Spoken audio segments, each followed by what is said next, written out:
La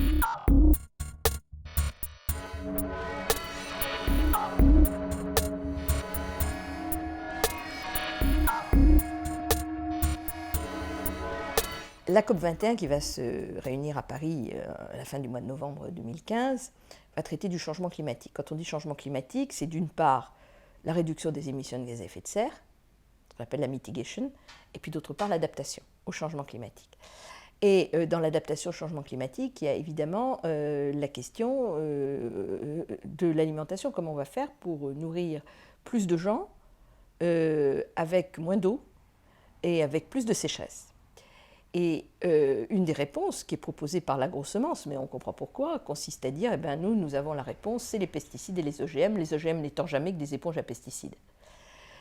Donc il y a un lien qui peut paraître indirect, mais qui est indéniable entre la question des pesticides et le changement climatique. La question du lien de causalité entre pesticides et cancer, mais je pourrais dire la même chose pour les maladies neurodégénératives, est toujours délicate à apporter parce que la preuve à 100%, elle est toujours très difficile à apporter. Il n'y a guère que pour les fibres d'amiante qu'on retrouve dans la plèvre qu'on peut dire on est sûr à 100%. Cependant, les études montrant le lien entre pesticides et cancer ne cessent de se développer et de se compléter au fil des années. Il y a 20 ans, quand j'étais ministre de l'Environnement, il y avait déjà des méta-études américaines sur des cohortes de plusieurs centaines de milliers de personnes qui mettait en évidence une augmentation dans la population d'agriculteurs de cancers d'un type particulier, en particulier la vessie et la prostate. Aujourd'hui, 20 ans plus tard, le nombre d'études a décuplé naturellement et elles vont toutes dans la même direction. Et aujourd'hui, le fait que le cirque est classé sur la liste des produits possiblement cancérigènes, le glyphosate, c'est-à-dire le Roundup, est une étape supplémentaire vers la reconnaissance du lien indéniable entre cancer et pesticides qui, je le pense, sera établi dans les années qui viennent. Il existe bien sûr des alternatives aux pesticides.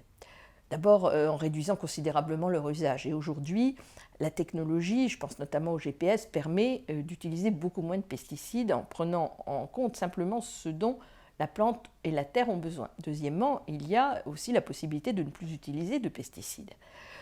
En utilisant des produits anciens, je pense à la bouillie bordelaise ou d'autres produits de ce genre, et en utilisant les connaissances scientifiques qui sont les nôtres aujourd'hui et qui permettent, en faisant interagir certaines espèces végétales et animales les unes avec les autres, de lutter contre les insectes, de lutter contre un certain nombre de mauvaises herbes, et donc d'arriver à une agriculture extrêmement productive et sans pesticides. J'ajoute que la FAO a produit plusieurs études, M. de Schutter notamment a beaucoup travaillé sur ce créneau, montrant qu'une agriculture extensive, avec beaucoup plus de petits agriculteurs sur des petits espaces, était parfaitement rentable et donne des résultats tout aussi, voire beaucoup plus satisfaisants que les pesticides. Alors, le poids des lobbies est énorme. Non seulement ils peuvent imposer leurs lois à des États pris individuellement, mais ils sont même capables de l'imposer à des États pris collectivement, et je pense à leur impact en Europe ou aux États-Unis, où ils sont très puissants, avec un système très bien rodé en termes de dossiers scientifiques, d'études biaisées, parce que souvent les études sont totalement biaisées, pour essayer de persuader que leurs produits ne sont pas toxiques du tout, pour introduire un doute qui n'existe plus, pour s'opposer au principe de précaution en changeant la base juridique pour passer au principe dit science basis, c'est-à-dire une base scientifique qui est la leur, mais qui n'est pas forcément la base scientifique, etc. Comment remédier à cela?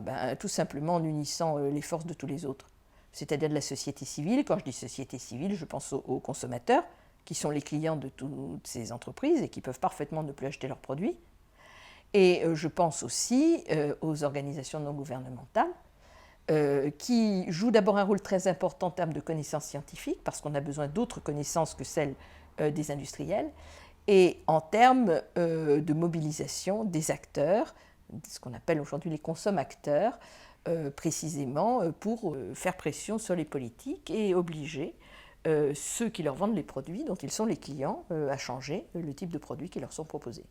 Je pense très important que la Ligue aujourd'hui lance des actions de communication sur les pesticides. C'est nouveau, ça n'avait jamais été fait jusqu'à présent, c'était plus sur le tabac par exemple, eh bien qu'on mette à peu près au même niveau la question du tabac et celle des pesticides, je pense que c'est très important parce que c'est une vraie prise de conscience pour beaucoup de nos concitoyens. Malheureusement, il n'y a pas une famille qui soit épargnée par le cancer en France. Et donc, de mobiliser les malades et les familles autour de la prévention, je pense que c'est essentiel.